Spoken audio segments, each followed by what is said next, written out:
At dito tayo kay Bobby Ray Parks Jr. Biglang putok muli ng pangalan nito. Ngayon, matapos ang naging post nitong si Sir Snow, tinutumbok din itong Parks to Ginebra. Pero syempre rumors pa lamang ito. Pero kilala nyo naman ng marami itong si Sir Snow na kapag nag-post yan, ibig sabihin may source or katotohanan yan. Dahil ilang beses na rin naman itong nasaksihan ng mga tao na talaga namang totoo kapag nagsalita na ito. So kung tatalakayin natin ito, marami ang nagsasabi na madaming star player daw po ang Ginebra. Pero despite madaming star sa Ginebra, pero wala pa din legitimate na shooting guard nga sila. At kung makakakuha nga or kung makukuha nga po itong si Ray Parks ng Ginebra, mas gaganda yung rotation nila sa guards. Pero sa pagkakaalam natin, ang rights ata kay Ray Parks ay nasa TNT pa.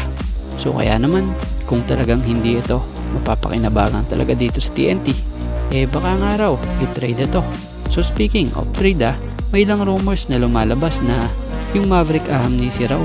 So si Maverick Ahmese, isang shooting guard din ito na may husay rin talaga. At nakita naman yan kung paano napapakinabangan nga sa Barangay Ginebra. Pero syempre abangan pa rin natin kung yung Parks na nga ba ang kukumpleto dito sa lineup ng Ginebra. So sa ngayon kasalukuyang hawak pa ng team ng Osaka Evesa itong si Ray Parks Jr.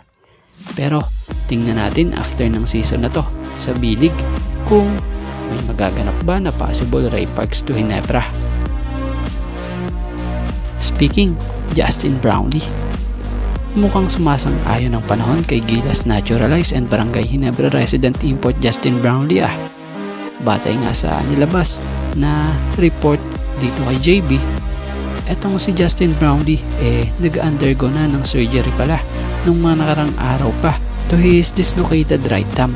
So habang nagpapagaling at nagre-recover itong si JB, magandang pagkakataon ito para makapagpahinga. At kung ito'y hatulan man ng FIBA ng suspension kahit 3 to 4 months dulot ng muling pagpopositibo nito sa same substance na nangyari sa kanya noon na after ng Asian Games at neto lang.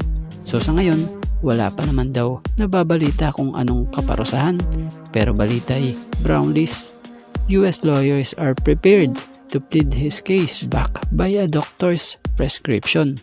So batay sa nabasa pa nating balita patungkol rito, the banned substance appears to be cannabis, which is not a prohibited substance in the NBA and is used by athletes for medicinal purposes. So kung hatulan man daw ng 3 months or 4 months suspension itong si JB, possible aabot ito for FIBA Asia Cup na siyang tiyempo naman din na nagre-recover ito mula sa kanyang kaka-opera lang na kamay. At bago nga ang lahat, baka naman po pwedeng makahingi ng isang subscription para sa ating channel or paki-follow na rin po kung nagustuhan nyo ang ating mga basketball update. At kung ito na may makakabigat para sa inyo, kahit isang like and share na lamang po. Maraming salamat po.